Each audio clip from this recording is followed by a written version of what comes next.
انداز میں فیصلہ کن جو پرامن انداز میں مسئلہ کشمیر ہے اس کو سفارتکاری کے ذریعے سے حل کیا جا سکے۔ اچھا، آپ کیا سمجھتے ہیں بھارت چاہتا کیا ہے آخر؟ نہ ہی وہ UN کی قراردادوں کے مطابق مسئلہ کشمیر حل کرنا چاہتا ہے، نہ ہی وہ مذاکرات کی ٹیبل پر آتا ہے، تو پھر اس کے علاوہ آپشن کیا بچتا ہے؟ جی دیکھیے، بھارت تو یہی چاہتا ہے کہ اس کو مذاکرات نہ کرنے پڑے، وہ تو چاہتا ہے کہ اس کا قبضہ برقرار رہے اور پوری دنیا اس کے قبضے کو مان لے۔ تو یقینی طور پہ کشمیری اور پاکستان اور عالمی برادری، اقوام متحدہ اس طرح کے جو ناجائز فوجی جبر و استبداد پر مبنی قبضہ ہے اقوام متحدہ کی قراردادوں اور عالمی قوانین کے خلاف، اس کو تو برداشت نہیں کر سکتے۔ تو یقینی طور پہ بھارت کی تو پوری کوشش ہے کہ اس کے قبضے کو دنیا قبول کر لے، لیکن یہ ایسا ہوگا نہیں، اور وقت گزرنے کے ساتھ ساتھ عالمی برادری کا جو پریشر ہے وہ اس پہ بڑھے گا، اور جو مسئلہ کشمیر کے حوالے سے اس کی اہمیت، نزاکت اور پاکستان کے موقف کی جو ستائش اور پذیرائی پاکستان کو حاصل ہو رہی ہے، اس میں وقت گزرنے کے ساتھ ساتھ اضافہ ہوتا جائے گا۔ تو آپ کیا سمجھتے ہیں امریکہ اور دیگر جو خطے کی اور دنیا کی بڑی طاقتیں ہیں وہ بھارت کو کیسے پریشرائز کر سکتی ہیں کہ وہ مسئلہ کشمیر پر بات کر سکے، ثالثی قبول کر سکے؟ دیکھیے، میں سمجھتا ہوں کہ میں اپریشیٹ کرتا ہوں صدر ٹرمپ کے اس موقف کو کہ وہ پاک بھارت جو ہے وہ مصالحت کرانا چاہتے ہیں، خصوصاً مسئلہ کشمیر کے حوالے سے، اور میں سمجھتا ہوں کہ جو باقی عالمی فورمز ہیں، خصوصاً جو اقوام متحدہ ہے، پاکستان اس وقت نان پرماننٹ ممبر ہے سیکورٹی کونسل کا، UN ہیومن رائٹس کمیشن ہے، اور جو دیگر عالمی ادارے ہیں، اس میں پاکستان اس مسئلے کو اٹھائے تاکہ بھارت کے اوپر صرف یک طرفہ نہیں بلکہ پوری عالمی برادری اور مختلف ملٹی لیٹرل فورمز کا دباؤ ڈالا جا سکے، تاکہ بھارت جو ہے وہ صرف اپنی جو ہردرمی کی پالیسی ہے اس پہ نظر ثانی پر مجبور ہو سکے۔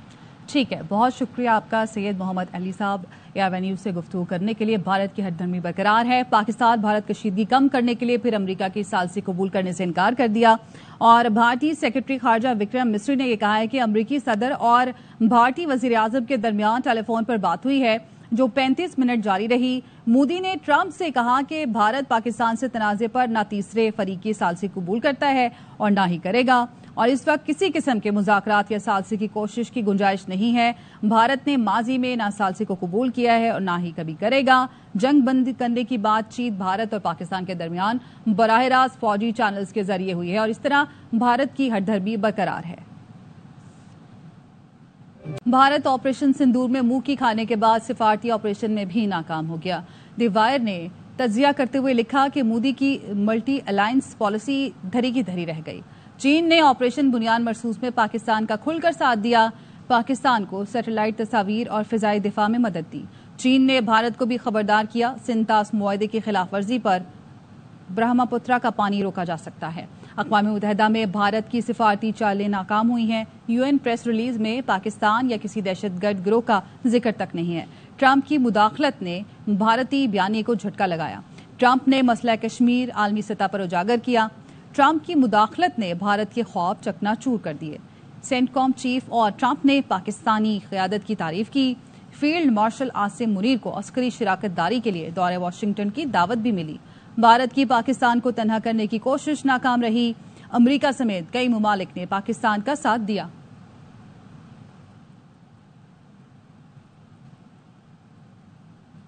بھارت سنتاس معاہدہ معطل نہیں کر سکتا۔ بیرونی دوروں میں سنتاس معاہدے پر بہت بات ہوئی۔ ہم نے دنیا پر واضح کر دیا کہ پانی کو بطور ہتھیار استعمال کرنا کسی صورت قابل قبول نہیں۔ پیپلز پارٹی کی رہنما شہریار رحمان کا سینٹ اجلاس میں کہنا تھا، بلاول بھٹو کی قیادت میں پاکستان کا مقدمہ مؤثر انداز میں لڑا۔ ٹریٹی بھی ہندوستان نے کوشش کی ہے، معطل کرنے کا کوئی کلوز نہیں ہے کسی ٹریٹی میں۔ اس میں روئے رواں چیئرمین بلاول بھٹو زرداری رہے ہیں۔ ملک کا جس طرح سب نے مل کے جو مؤثر مقدمہ لڑا ہے وہ ستائش کا مستحق ہے۔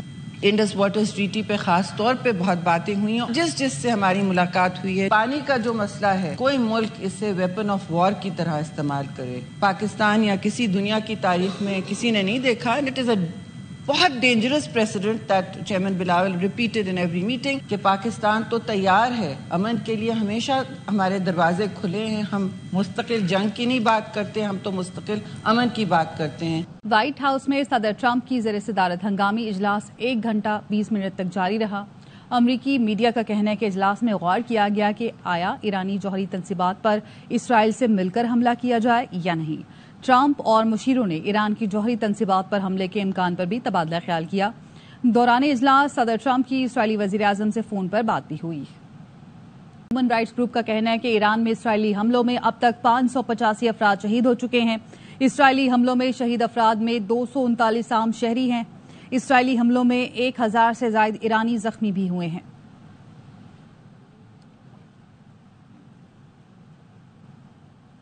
اسرائیل کی جانب سے ایران پر فضائی حملے جاری ہیں۔ اسرائیل نے ایرانی centrifuge production site missile factory کو نشانہ بنانے کا دعویٰ کیا۔ اسرائیلی فورسز نے اپنے جاری بیان میں کہا کہ گزشتہ رات ایران پر حملوں میں 50 سے زائد طیاروں نے حصہ لیا۔ تہران میں سینٹریفیوج پروڈکشن سائٹ کو نشانہ بنایا گیا۔ دہشت گرد صہیونی حکومت کو طاقتور جواب دینا ہوگا۔ ایرانی سپریم لیڈر آیت اللہ خامنائی نے سماجی رابطے کی ویب سائٹ پر عبرانی زبان میں لکھا کہ ہم صہیونیوں پر کوئی رحم نہیں کریں گے، صہیونیوں سے کوئی سمجھوتا نہیں ہوگا۔ چاغی میں نوکچا کے قریب ریلوے ٹریک متاثر ہونے سے پاک ایران ریل سروس دوسرے روز بھی معطل ہے۔ ریلوے حکام کا کہنا ہے پاک ایران ریل سروس کی بحالی کے لیے ریسکیو ٹیمیں کام کر رہی ہیں۔ کوئٹہ سے تفتان جانے والی مال بردار ٹرینیں راستے میں روک دی گئی ہیں۔ امدادی کارروائی کے لیے مزید ٹیمیں کوئٹہ سے طلب کر لی گئی ہیں۔ فرانسیسی صدر میکرون نے ایران میں طاقت کے ذریعے حکومت کی تبدیلی کی مخالفت کر دی۔ فرانسیسی صدر نے متنبہ کیا کہ ایران میں طاقت کے ذریعے حکومت تبدیلی بڑی غلطی ہوگی۔ ٹرمپ نے ایران سے متعلق موقف میں 24 گھنٹے میں تبدیلی کی۔ ایران سے متعلق سفارتکاری ہی واحد اور پائیدار راستہ ہے۔ فرانسیسی صدر نے ایران پر دباؤ بڑھانے کے امریکی اقدامات پر تشویش کا اظہار کیا۔ فرانسیسی صدر میکرون نے ایران کے ساتھ مذاکرات کی بحالی پر زور دیا۔ امریکی ارکان کانگریس کی ایران اسرائیل جنگ میں مداخلت روکنے کی قرارداد پیش۔ ریپبلکن تھامس میسی اور ڈیموکریٹ روکنا نے مشترکہ قرارداد پیش کی۔ قرارداد میں موقف اختیار کیا گیا کہ جنگ کا اعلان صرف کانگریس کا اختیار ہے، یہ ہماری جنگ نہیں، آئین کے مطابق فیصلہ کانگریس کرے گی۔ مشرق وسطی کی ایک اور تباہ کن جنگ میں نہیں گھسیٹا جانا چاہیے۔ قرارداد میں ایران کے خلاف کسی بھی فوجی اقدام کے لیے کانگریس کی منظوری لازمی قرار دی گئی ہے۔ ایران جوہری بم بنانے میں سرگرم تھانا فوری طور پر بم بنانے کے قابل۔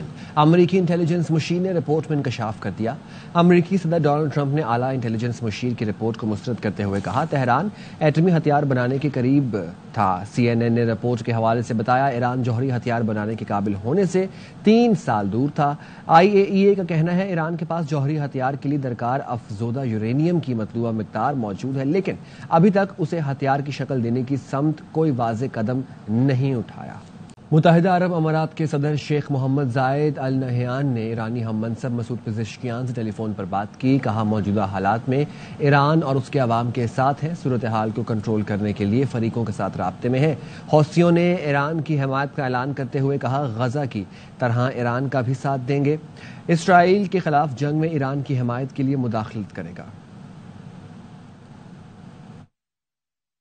کراچی رہائش کے لیے دنیا کا چوتھا بدترین شہر ہے۔ اکانومسٹ انٹیلیجنس یونٹ نے گلوبل سروے جاری کر دیا جس کے مطابق دنیا کے 173 شہروں میں کراچی کا 170 نمبر ہے۔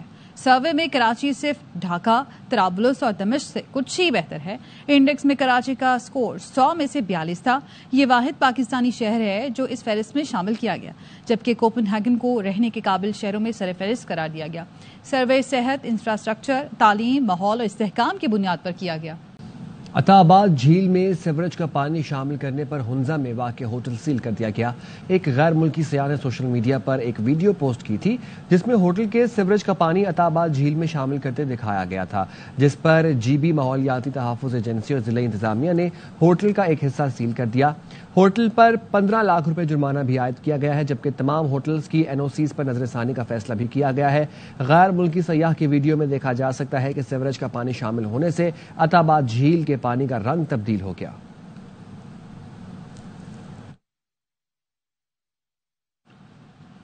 مورو احتجاج، جلاؤ گھیراؤ اور وزیر داخلہ کا گھر جلانے کی ابتدائی تحقیقات مکمل کر دی گئی ہیں۔ کامل عارف ہمارے ساتھ موجود ہیں، ان سے مزید جانیں گے۔ کامل، بتائیے گا رپورٹ میں کیا کہا گیا؟